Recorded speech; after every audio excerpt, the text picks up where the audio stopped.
je vous emmerde.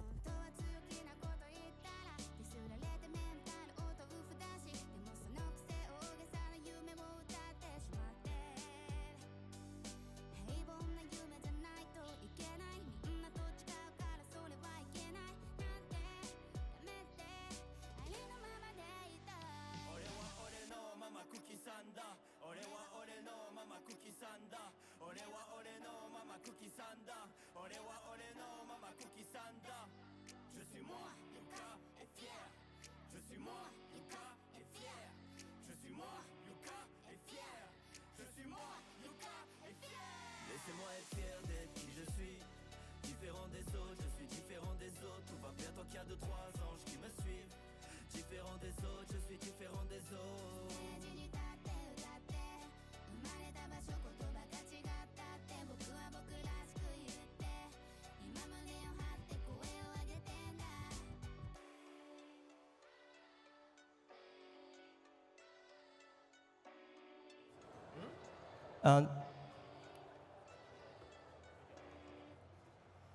Bonjour à tous. 1, 2, ça marche.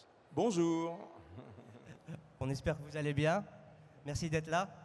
Ouais, on est content, vous êtes nombreux, c'est super, c'est sympa. On va commencer à rentrer dans le vif du sujet. Si on est là aujourd'hui, c'est pour vous présenter des exclusivités à propos de la zone Naruto au Parc Spirou qui ouvrira au printemps 2026. Un écran. On va vous montrer des choses en exclu mondial aujourd'hui. On espère que vous allez adorer. Et on va commencer assez rapidement. Comment on va procéder? On va vous parler un peu de Naruto, du Parc Spirou, et puis on va rentrer plus profondément dans les détails du sujet de la zone Naruto avec plein d'annonces incroyables. Je laisse Hervé prendre la parole pour introduire le parc s'il veut. Ok. Moi je me présente, je suis Hervé, je suis le patron, je suis le directeur du Parc Spirou. Voilà, et on est content de venir vous présenter ce projet qui a démarré il y a quelques années déjà pour aboutir l'année prochaine sur une ouverture d'une zone exclusive au cœur du Parc Spirou Provence. Exactement. Donc à date, on a fait plusieurs annonces. On a dévoilé le plan de masse, on a dit que Naruto allait arriver au Parc Spirou. Et, il en est ressorti quelques questions et on va apporter des éclaircissements. Donc déjà, qu'est-ce que fait Naruto dans le Parc Spirou? Beaucoup de personnes se sont posé cette question. On va essayer d'apporter des éléments de réponse.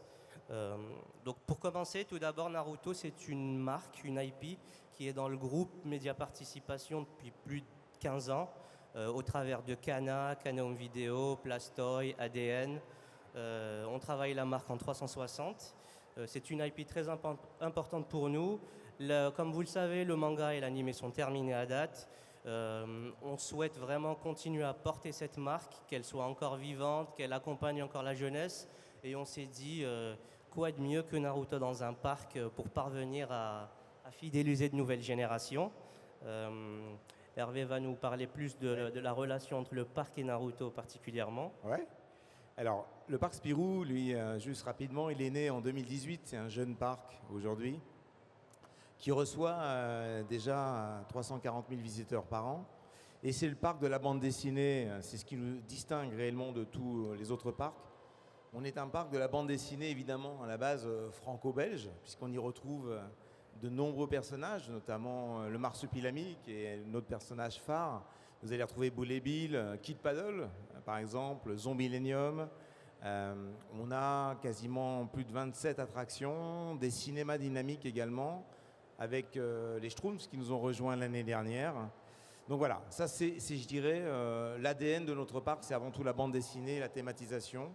C'est un parc qui s'adresse à toutes les générations finalement, donc les enfants, les parents, les grands-parents. Et on peut se dire, après ce que vient de dire Nabil, qu'il y a une certaine logique aujourd'hui à intégrer une zone avec Naruto, voilà, du manga, pour les chiffres qu'on vient d'expliquer. C'est-à-dire qu'aujourd'hui, dans l'édition, c'est très important, le manga a une place énorme, mais ça va plus loin que ça, parce que le parc Spirou, c'est le parc du journal de Spirou. il y a de nombreuses années, le journal de Spirou, c'était un espèce de laboratoire dans lequel tous les auteurs qu'on connaît, qui sont des grands auteurs, qui sont sur le parc aujourd'hui, sont nés à travers des planches de BD qui ont été validées. Et c'est comme ça que de grands personnages comme Gaston, comme les Schtroumpfs, sont nés dans le journal de Spirou. Et c'est là où on peut peut-être, en tirant un petit peu une petite ficelle, retrouver un lien avec la jeunesse du manga qu'on peut retrouver à travers le magazine Jump. Et c'est là où finalement ça a du sens. On retrouve aujourd'hui un parc qui parle de la bande dessinée en général, qui sont des bandes dessinées qui sont nées dans des magazines populaires dans lesquels les auteurs ont fait leurs armes. Et c'est pour ça, aujourd'hui, qu'on est content de vous présenter cette zone Naruto au cœur du parc Spirou. Yes. Donc là, on va projeter la zone Alors, de Spirou. Le parc Spirou, aujourd'hui, c'est un parc qui est un parc assez compact, qui fait pas loin de 5 hectares. Et là, vous avez un plan de masse générique qui vous montre un petit peu où sera positionnée la zone Naruto. Mais pour votre information, la zone Naruto, c'est quasiment un quart de la surface du parc. C'est 1,5 hectare développé sur un seul personnage dans lequel on va pouvoir vivre des expériences assez immersives. Le concept... On va commencer par les concepts. Eh ben oui. Donc, on va partir de ce visuel qu'on a déjà présenté en décembre 2025. Ouais, c'était un cadeau de Noël. Exact. Hervé va vous parler plus précisément des attractions qui composent le parc. Ça arrive, désolé. On y est. Tu peux y aller. Donc globalement aujourd'hui cette zone c'est avant tout, on va le voir, c'est le village de Konoha tout simplement, pour laquelle on a travaillé sur différents concepts d'attraction. On va avoir une expérience à la fois immersive, et Nabil en parlera mieux que moi, sur l'univers du manga à travers les décors, mais également on y a rajouté un petit ingrédient sensation avec un coaster. On en parlera peut-être un peu plus tard, un peu dans le détail. Un coaster aujourd'hui qui est unique, qui est un prototype, donc qui est unique au monde. Et sa particularité de ce coaster, c'est de s'être construit autour de la zone. C'est-à-dire qu'on sera à l'intérieur du coaster. Le coaster va entourer tout le village. Donc ça, c'est une grande particularité. C'est un launch coaster qui va proposer une expérience de quasiment 1 km pour les visiteurs, avec un double launch, on le verra tout à l'heure, pas mal de puissance, quelque chose de très familial, mais avec de la sensation. On est sur du family plus. Il n'y a pas que ça. Il y a aussi une deuxième attraction, qui est un Nebulaz, on le verra en détail tout à l'heure. Mais ça ne s'arrête pas à ça, c'est-à-dire qu'on n'a pas travaillé sur une zone avec simplement des attractions, on est allé beaucoup plus loin dans le storytelling. Moi, je voulais apporter une petite précision au-delà des attractions. Vous pouvez tout à fait remarquer au niveau de ce plan de masse qu'on reproduira à la porte de Konoha, donc l'entrée, vous rentrerez dans le village. On aura un Ichiraku Ramen, donc vous pourrez manger vos ramen chez Ichiraku.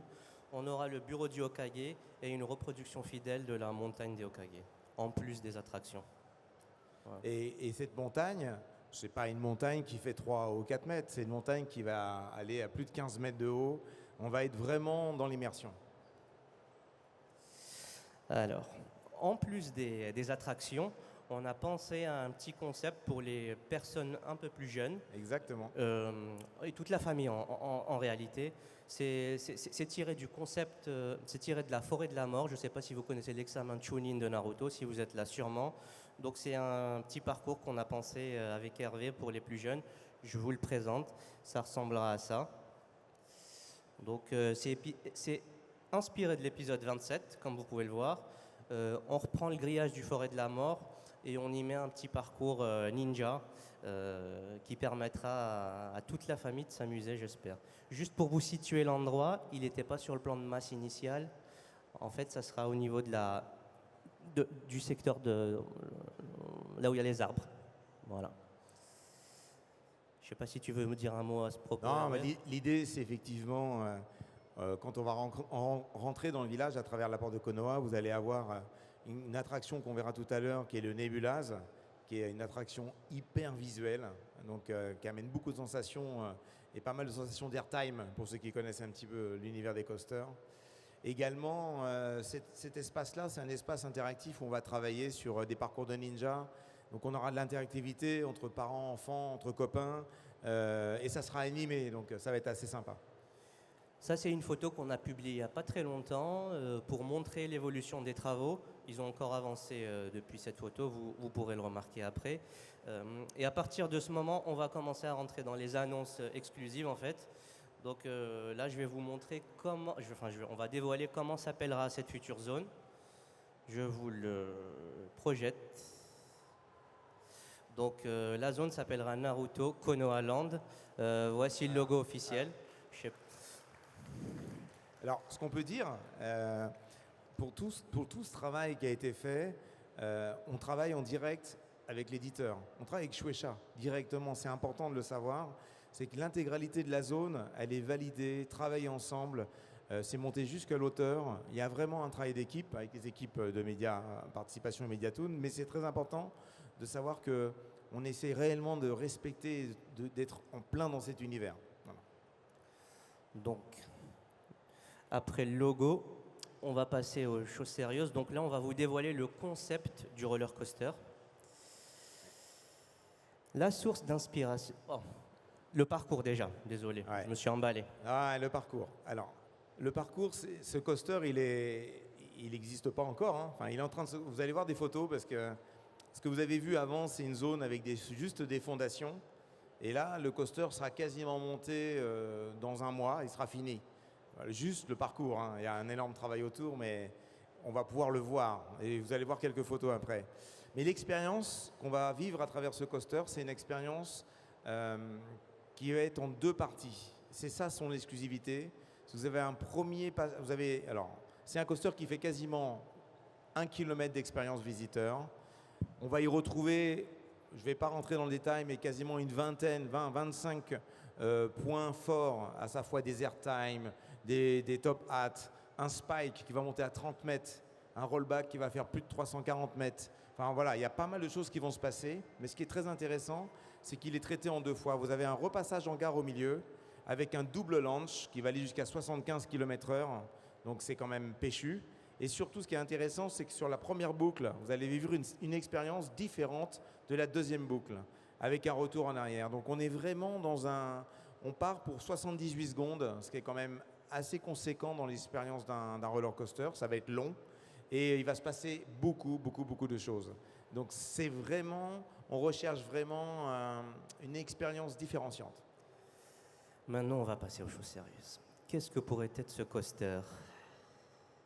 C'est quoi le thème? Donc là, vous voyez, on est déjà sur la fabrication et on est sur l'assemblage de coaster. Donc là c'est la construction en fait qui est en cours. Alors, pour votre info, dans un chantier comme celui-ci, on est obligé de travailler quasiment... c'est un projet qui va se gérer sur 4 années. C'est 4 ans de travail. Donc, le coaster, il est fabriqué. Il est d'abord réfléchi, comme on a pu le voir, sur des plans 3D. Il y a beaucoup de travail autour. Et ensuite, il est fabriqué dans des usines. Et ensuite, simplement, il est assemblé sur le parc. Donc là, c'est un coaster. Le fabricant, c'est Zamperla, qui va travailler sur ce launch coaster et qui est en train de l'assembler. Un indice sur le thème de ce launch. On commence à rentrer dans les sujets intéressants. Donc pour ce coaster, on s'est inspiré de QB. Donc pour vous faire l'histoire, la gare, on a thématisé la gare pour faire en sorte qu'on se retrouve, en tout cas que le visiteur ait l'impression de se retrouver dans le monde intérieur de QB. Donc QB s'amusera à spreader son chakra et à prendre le contrôle des visiteurs, cassera la prison et pourra enfin s'évader. L'attraction se nommera QB Unchained. Donc on vous présente le logo en avant-première. Je vous le laisse regarder. Merci. Il y a quelque chose de plus intéressant qui arrive, c'est le design du coaster.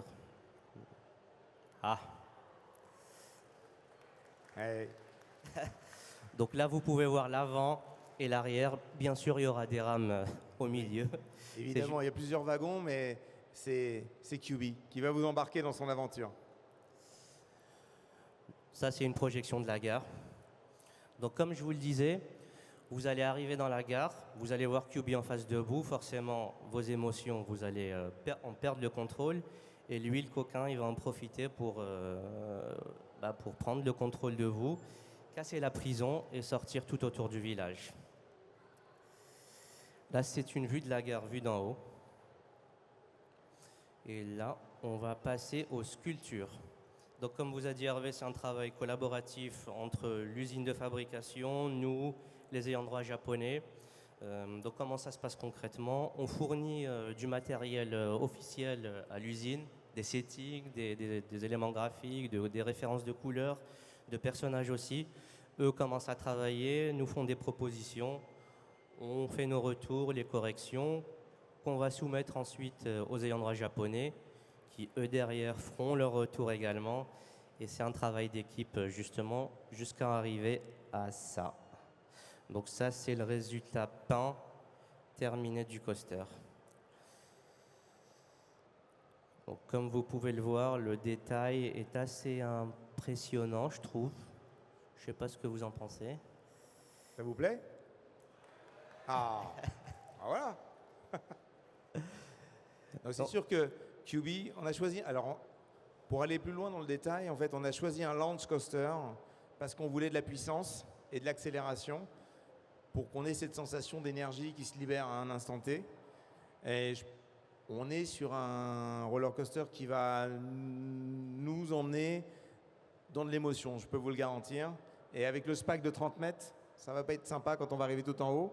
Avec un retour en arrière, des accélérations, un deuxième launch qui va vous embarquer. Le premier launch, on est autour de 65 km/h, mais on part très très vite. Le deuxième launch, on va partir quasiment à 75 km/h. C'est un gros boost. Donc, il y aura de l'émotion et de la sensation, c'est sûr. J'ai vu quelqu'un dans le public qui a bien compris le concept. Et pour aller plus loin, en fait, le retour, il faudra faire un petit geste de mudra pour malaxer votre chakra et faire en sorte que QB soit à nouveau recélé. Donc, on va jusqu'au bout de la thématique.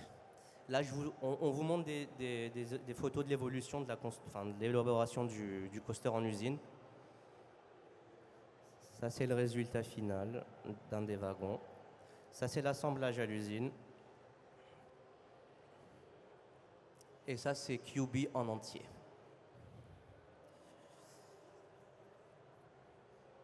Rien à dire, je crois. Les images parlent d'elles-mêmes, ça c'est clair. Donc, alors, en plus de QB, on aura une deuxième attraction qui s'appelle le Nebulaz. Oui. Et qui aura pour thématique le Rasengan de Naruto. Oui. Donc l'attraction se nommera Rasengan Chakra Rotation. Et donc Chakra, rotation, Rasengan. Donc ça tourne. Vu qu'on a une attraction qui tourne, on va vous dévoiler les images. Donc ça ressemblera à ça.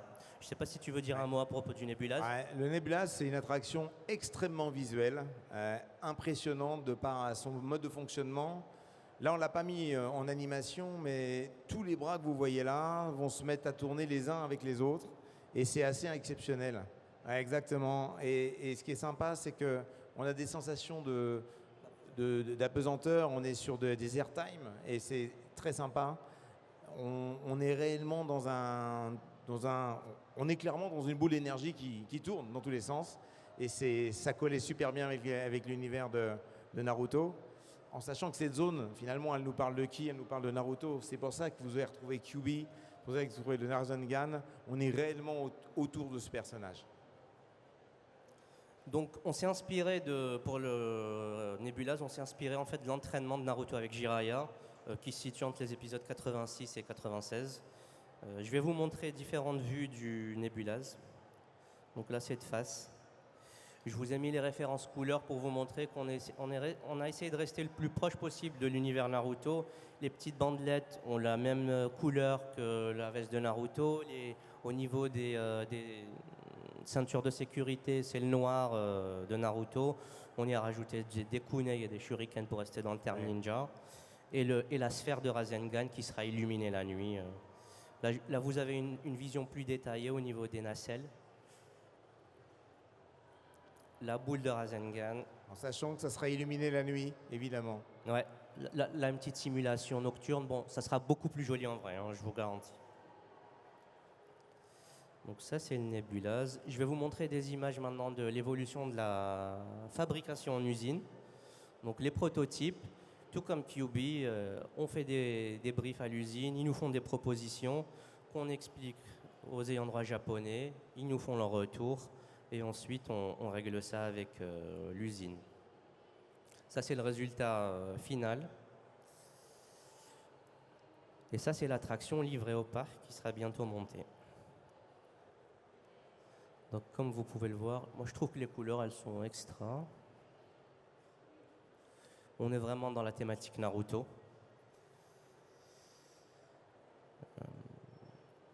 Ah oui, alors, effectivement, comme on vous le disait tout à l'heure, on va retrouver dans ces zones le décor, la montagne, les Okage, des attractions Rasengan, QB. Mais bon, on s'est dit, ça suffit pas en fait. Il faut continuer à vivre un peu l'expérience.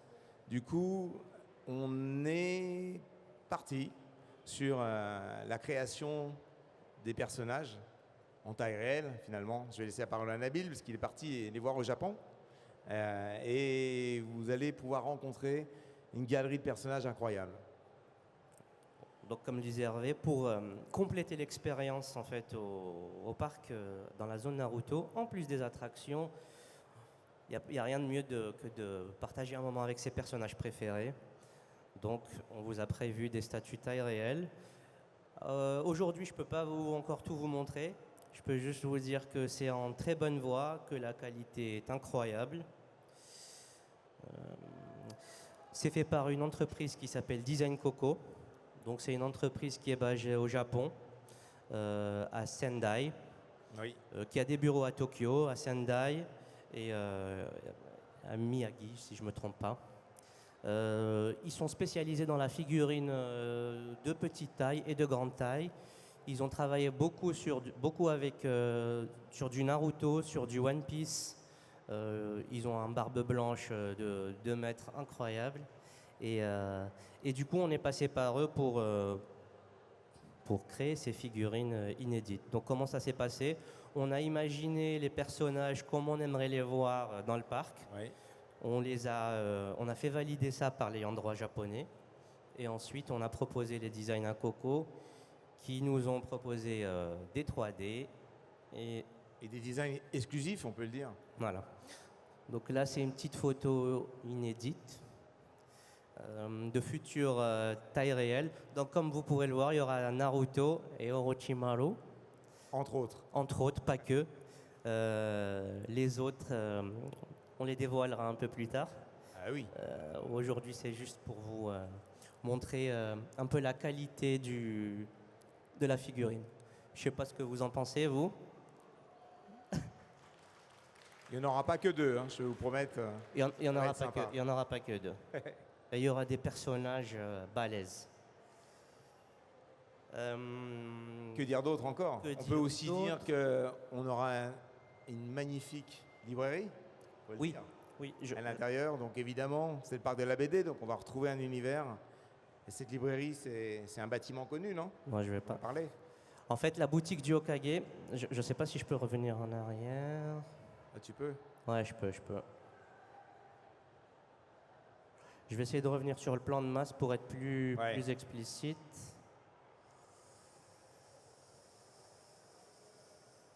Alors, et il y en a pas mal. Là. Voilà. Je vais me lever. T'as un pointeur.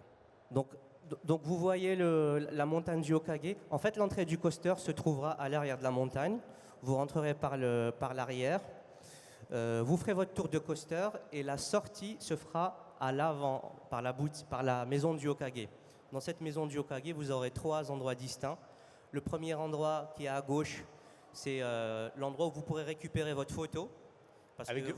Avec vos personnages préférés. Avec vos personnages préférés et aussi dans le QB parce que vous allez faire des signes ninja pour le sceller. Vous pourrez récupérer vos photos dans cette pièce. La pièce du milieu, ce sera la boutique officielle de la zone. Donc vous pourrez trouver tous les produits dérivés, certains produits inédits que vous ne trouverez que dans la zone, nulle part ailleurs. Et la partie tout à droite, ça sera une librairie. Normalement, on ne le dit pas encore, mais ça va être une librairie. On va la reproduire, le bureau du Hokage, en fait. Eh oui. Voilà. Donc, on vous montrera des images un peu ultérieurement. Mais grosso modo, c'est l'idée. J'espère que vous apprécierez.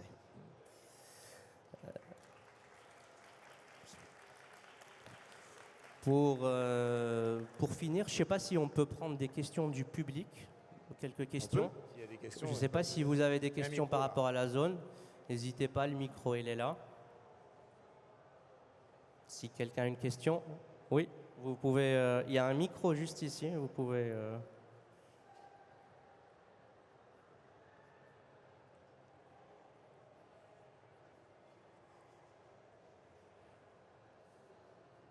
Bonjour. Bonjour. Je me demandais, est-ce que vous comptiez faire participer les voix françaises des animés pour, je sais pas s'il y aura des sons dans le parc. Ou je sais Ah, on va parler du son déjà. Il y aura des sons, mais les sons, c'est plus ce que vous connaissez de l'animé, donc c'est dans la VO, VF. C'est pas forcément de la voix, c'est vraiment du background musique.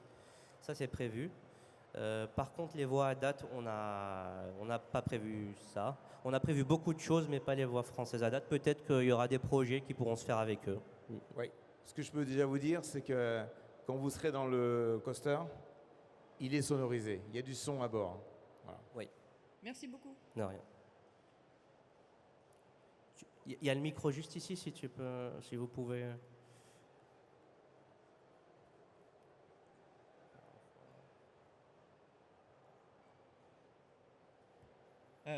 Oui, alors merci pour la présentation tout d'abord. Merci à Ma vous. question, parce que ça promet, ma question c'est, au-delà de tout ce qui a été présenté, est-ce qu'il y aura une dimension interactive entre le visiteur Oui, et le parc en lui-même? Oui. Donc, mais c'est pas encore. c'est pas encore dévoilé. Oui. C'est pas encore dévoilé, mais il y aura des choses. Ça, c'est cool. Ça, c'est cool. Ça marche. Voilà. On peut pas en dire plus, désolé, mais on pense à ça. C'est dans nos têtes. Bah, c'est parfait. Merci beaucoup. Merci à vous pour votre question.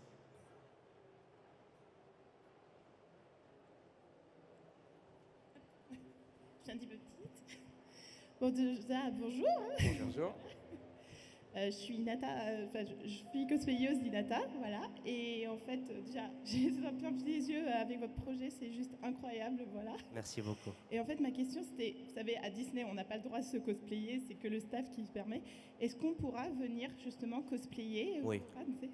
Ça sera vraiment super. Évidemment que vous allez pouvoir venir costumer. Merci C'est sûr. C'est l'idée, non? Vous la vivre l'expérience. Et vous pourrez vous prendre en photo avec vos personnages préférés. Bonjour. Bonjour.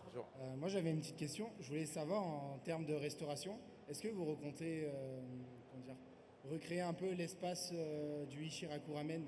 Mais Ce serait vraiment génial. On recrée l'Ichiraku Ramen. il est recréé. On le recrée. Et on pourra y manger les ramen.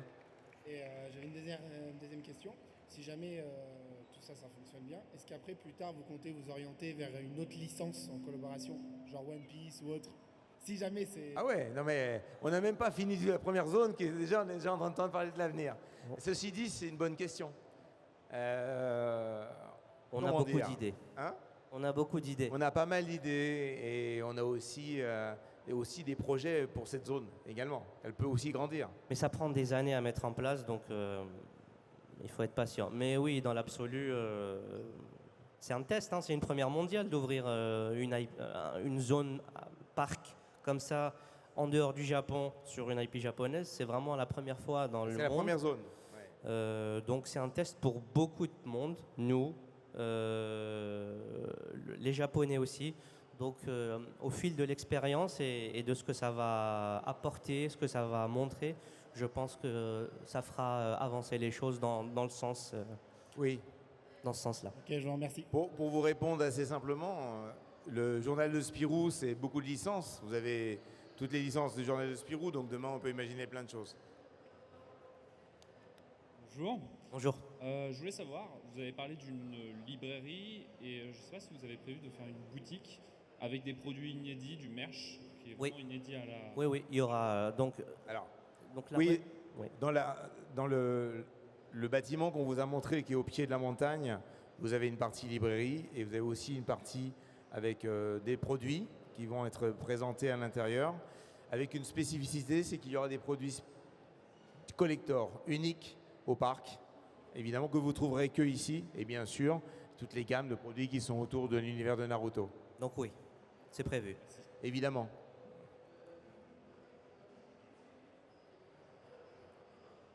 Encore 5 minutes de questions. Bonjour à vous. Bonjour. Tout d'abord, félicitations pour votre travail. Merci beaucoup. Par rapport aux communications que vous avez eues avec les ayants droit japonais, est-ce qu'ils ont été particulièrement exigeants sur certains détails? Carrément. Est-ce qu'il y a des choses que vous avez proposées et qui vous ont dit Oui. C'est vrai? Oui. Il y a des choses, ils ont dit non. Eh oui. Il y a des choses, ils ont dit oui tout de suite. Il y a des choses, ils ont dit oui en insistant et en réexpliquant. Mais oui, ils sont très impliqués. TV Tokyo est très impliqué. Studio Pierrot, qui dessine Studio l'anime, Pierrot a est beaucoup très travaillé avec impliqué. Et Shueisha est très impliqué. Masashi Kishimoto suit le projet aussi de près. Donc oui, ils ont un œil sur ça et c'est de l'échange en permanence. Si vous pouvez partager des petits trucs qu'ils ont refusés? Ce qu'ils ont refusé. Ils ont refusé notre premier projet de coaster. C'était pas QB, je peux pas vous dire ce que c'était, mais on a dû retravailler le concept pour faire passer ça. Donc retravailler le concept, c'est un peu retravailler tout le parc, hein, vu que le QB c'est un peu Oui. l'âme du. Exactement. Donc oui, il y a eu beaucoup d'échanges et beaucoup de discussions. C'est 4 ans de travail, 4 ans de discussion et de travail en commun. En tout cas, ce que je peux vous dire, c'est qu'ils sont super satisfaits du résultat, très enthousiasmés même par cette séance. Sachez qu'ils ont dû valider le fait qu'on soit là devant vous aussi. Ils sont très contents, donc nous on est contents. Et on espère que vous le serez vous aussi. Et oui, parce que avant tout, c'est votre retour qui comptera le plus pour nous en fait. C'est clair. Parfait. Merci pour vos réponses. Merci beaucoup. Encore une question? Alors j'en aurai une dernière. Bien sûr, allez-y. Merci. C'est parce que du coup, alors j'ai comme référence Disney par rapport à l'organisation des attractions, etc., etc. Et je me dis qu'avec ce coaster, est-ce que vous avez prévu qu'il y ait un turnover assez important pour pas qu'il y ait d'accumulation? C'est peut-être un peu technique, hein, mais pour pas qu'il y ait des queues de, je sais pas, 1 heure, 1 heure et demie, voire plus. Oui, en termes de, alors, en termes de vitesse de chargement Voilà. et en vitesse de débit en fait de l'attraction, Voilà. on est sur une attraction théorique. Alors, pour être objectif, on a un gros train, donc avec 28 personnes à bord et on a un débit quasiment de 700 personnes heure. 700. Donc on a intégré le fait qu'effectivement, probablement il y aurait du monde Ouais. et donc il fallait du débit. Voilà. Donc c'est intégré dans le concept évidemment. Ok, c'est cool. Merci beaucoup. Ouais, je vous en prie.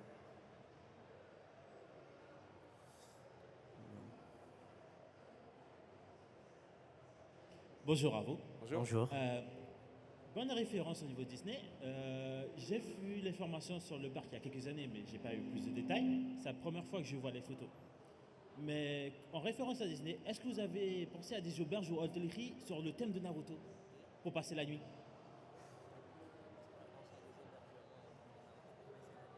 Ah ouais, je vois qu'on est déjà dans l'anticipation. Donc les nouvelles licences, j'ai entendu, l'hébergement également. C'est un travail sur lequel, évidemment, on réfléchit. Aujourd'hui, on a des hébergements à côté, puisqu'on a un deuxième parc, qui est un parc aquatique, qui s'appelle Wave Island, qui sont des hébergements plutôt type surf camp. Mais on peut loger déjà sur place si on veut rester 2 jours, puisqu'on a les 2 parcs sont ouverts. Mais évidemment, dans le futur, avec tous les personnages qu'on a, et évidemment avec Naruto, c'est un projet qu'on aimerait mener, mais pour arriver à cette échéance, il faut d'abord qu'on réussisse à passer les étapes tous ensemble. Il faut qu'on ait du monde et que le parc fonctionne bien. Mais bien sûr, évidemment, c'est un projet. Tout à fait. Merci Et pour si tout votre se passe réponse. bien, on arrivera à l'atteindre, c'est sûr. Merci à vous. Merci. Oui. On a encore 3 minutes de questions.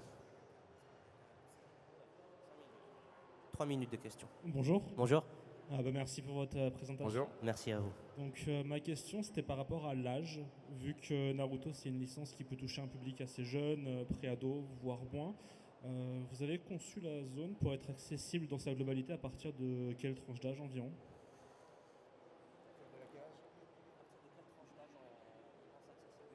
Alors, très bonne question. Alors nous, on ne raisonne pas en âge, on raisonne souvent en taille en fait. Mais le parc sera accessible. Ce que je vous disais tout à l'heure, on a essayé de réfléchir à une zone qui soit multigénérationnelle également. Donc ce coaster dont on parle aujourd'hui est un coaster qu'on appelle dans le jargon des coasters un family thrill. Donc en gros, c'est un coaster qui reste familial mais avec quand même de la sensation, et on le voit bien, on a un spike qui monte à 30 mètres, etc. Mais aujourd'hui, sur le parc, on pourra sans aucun problème monter à bord de ce coaster-là, accompagné, à partir d'une taille de normalement 1m10 ou 1m20, c'est ce qu'on est en train de voir, donc très jeune. Donc ça veut dire qu'il y en a pour tous les âges. La zone ninja sera pour les jeunes aussi également. Le Nébulaz, on est aussi sur une taille pas très, très grande. Du coup, aujourd'hui, il n'y a pas de restriction tellement d'âge. Tout le monde pourra participer à l'aventure Naruto. Ce que on disait tout à l'heure avec Nabil, c'est qu'il y a aussi de l'interactivité. Il y aura des choses qui vont se passer, qui s'adresseront aussi à toutes les catégories d'âge. Donc globalement, on n'est pas dans une exclusivité avec un hyper coaster sur lequel on peut rentrer qu'à partir de 1m20 par exemple ou 1m40. Voilà. Super, merci pour votre réponse. Pour compléter, la forêt de la mort, la reproduction, c'est une attraction, un jeu accessible à partir de 1 an et demi, 2 ans. Ouais. Donc les parents qui viendront avec leur famille pourront faire le parcours avec eux et voilà. Merci. Merci beaucoup. Ah oui. Dernière question. S'il vous plaît.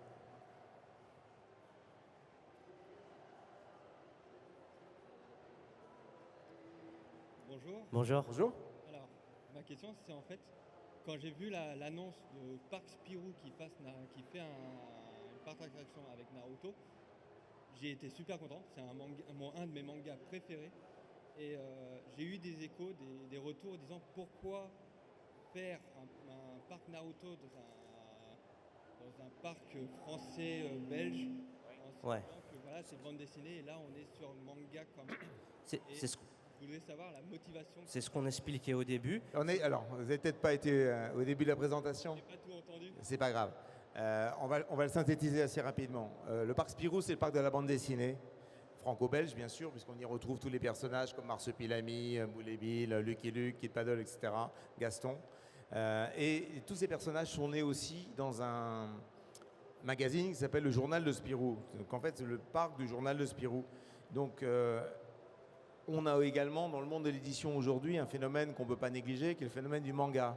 Or, le parc Spirou, son ADN, c'est la bande dessinée avant tout. Donc, il y avait un pont entre la bande dessinée et le manga. Ça, c'est le premier point. Le deuxième point, c'est que la genèse du manga, le hasard fait bien les choses, c'est aussi un magazine qui s'appelle Jump, dans lequel vous avez des jeunes auteurs qui ont démarré sur des planches et puis qui ont été ensuite sélectionnés, ont réussi. Donc, en fait, finalement, la boucle est bouclée. On est à la fois dans la bande dessinée avec le manga qui est aujourd'hui un art majeur et en même temps une genèse de deux zones, une franco-belge ou finalement japonaise qui sont nées dans des magazines avec des auteurs qui ont fait leurs armes. C'est pour ça qu'on est arrivé aujourd'hui à ce développement, tout simplement.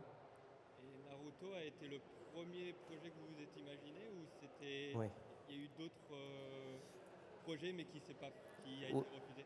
Oui, c'est Naruto. Naruto Delphi. Oui, oui. Parce que c'est une IP très importante pour nous. Je l'avais dit, on travaille tous pour un groupe qui s'appelle Média Participation, donc le Parc Spirou, les éditions Kana qui font le manga, ADN qui fait le streaming, qui faisait le streaming et qui fait le streaming, Mediaton Distribution qui vend l'animé à des chaînes de télé. Donc l'IP est très importante pour nous. Donc l'animé s'est arrêté, le manga s'est arrêté. Nous, on veut continuer à le faire vivre. Et on continue à le faire vivre via une de nos filiales pour procurer une expérience unique au public. Il n'y a rien de mieux qu'un parc. Partager des moments avec ses personnages préférés, Kyuubi, Naruto, Orochimaru, Jiraiya, et j'en passe. Et qui de mieux qu'un mythe? Donc c'était Naruto, quoi. C'est clair. Voilà. Merci beaucoup. de vos questions et bon courage pour la suite. Merci beaucoup, merci beaucoup. Merci. Merci beaucoup. Dernière annonce, pas des moindres. Je vais juste défiler la presse, vous m'excuserez. Eh oui, on a quelque chose à annoncer peut-être. Le parc Spirou a décidé de travailler pour le lancement de la zone avec quelqu'un qu'on va vous présenter aujourd'hui. Donc, ce sera une collaboration Parc Spirou avec notre ami qui va monter sur scène quand il le souhaitera. Eh oui. Il est avec nous? Et oui, je vous demande de l'applaudir si vous le reconnaissez. J'imagine que oui. Mister Papsan. Il a fait le voyage jusque nous. Bienvenue. Bonjour. Donc on est heureux d'annoncer la collaboration avec lui sur le parc Spirou en général et ce projet en particulier. Je vais lui passer le micro, il va se présenter rapidement à vous si vous ne le connaissez pas déjà. On va lui demander rapidement ce qu'il a pensé un peu de tout ça parce qu'il vient de découvrir tout en même temps que vous. Donc vous êtes au même... Mister Papsan, merci de vous présenter. Bonjour à tous, merci beaucoup. C'est un honneur pour moi d'être là, hein. Vraiment. Je pense que Naruto, comme beaucoup parmi nous tous dans la Japan Expo, c'est peut-être un manga qui a changé nos vies. En tout cas, moi, Naruto, ça a littéralement changé la mienne. Donc c'est un honneur de travailler avec le Parc Spirou pour le lancement de la zone Naruto. Donc pour les personnes qui ne me connaîtraient pas, je suis créateur de contenu basé à Séoul. Donc c'est pas au Japon, mais c'est juste à côté. Et ce qui m'a finalement poussé à aller vivre en Asie, c'est Naruto en fait. Voilà, je comptais aller vivre au Japon, puis j'ai découvert la Corée et je suis resté à Séoul. Mais Naruto pour moi, voilà. Et comme beaucoup, je pense que c'est très très important dans nos cœurs. Donc franchement, j'ai hâte de voir le parc dans la vraie vie parce que je suis très hype. En vrai, ce qui m'a le plus étonné, moi je pense, c'est les designs et à quel point ils sont fidèles au manga. Ah oui, c'est un truc de fou parce que chaque échantillon a été parfois envoyé au Japon. Ils ont travaillé sur les couleurs. Enfin, on est vraiment, je crois, extrêmement fidèle pour le coup à l'univers. Ça se voit. Ça se voit que ça a été fait pour les fans en tout cas. C'est top. Et j'ai une question par contre. J'ai l'impression, peut-être que je me trompe, mais que le parc est essentiellement basé sur Naruto et pas Naruto Shippuden, la deuxième partie. Exactement, tout à fait. On est sur le premier arc en fait. Ah, donc on peut imaginer peut-être une zone Akatsuki ou je sais pas, peut-être. Mais pourquoi pas? Ça c'est... Pourquoi pas, effectivement. Okay. Nickel. Merci beaucoup. Ouais, super. Merci à toi. Un grand merci. On est super contents de collaborer ensemble. Merci à vous pour votre présence. Pour rajouter un petit mot, oui. C'est vrai qu'on a rencontré Monsieur Kishimoto à Paris. Oui. Et ce que tu viens de dire, c'est incroyable. Parce que lui, quand il est venu en France, c'était la première fois qu'il venait en France, il a été particulièrement ému parce qu'il a pris conscience à un moment donné que des gens avaient transformé leur vie grâce à son œuvre en fait. Et ça a été un moment d'émotion très fort chez lui. Et que tu le dises, ça me rappelle ce moment-là. C'est pour ça que je voulais le partager. C'est incroyable. C'est génial. Merci à toi. Et merci à vous pour votre présence. Merci. On merci espère beaucoup. vous voir au parc.